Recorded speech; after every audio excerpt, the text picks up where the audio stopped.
Bonjour et bienvenue dans ce tutoriel numéro 5 du logiciel Grad 3D. Dans cette vidéo, nous allons apprendre à manipuler les fonctions casser un angle, arrondir un angle et créer un arrondi à partir d'un segment. Ouvrons un projet rectangle pour obtenir une base prédéfinie que nous allons ensuite modifier. Comme vu dans le tutoriel numéro 3, les fonctions visant à modifier la surface de la structure sont concentrées dans le carré dessin. Commençons par la fonction casser un angle.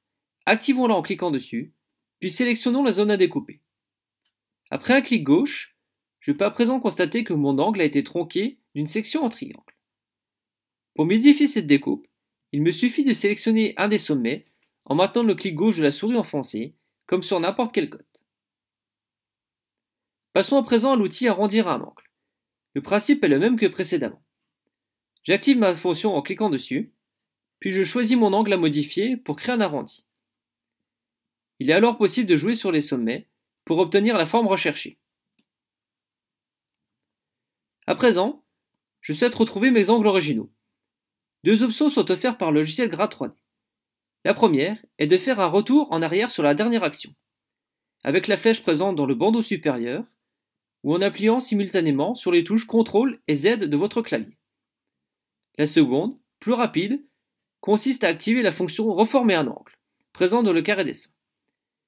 Il me suffit alors d'aller sur un de mes angles modifiés pour établir sa forme originale.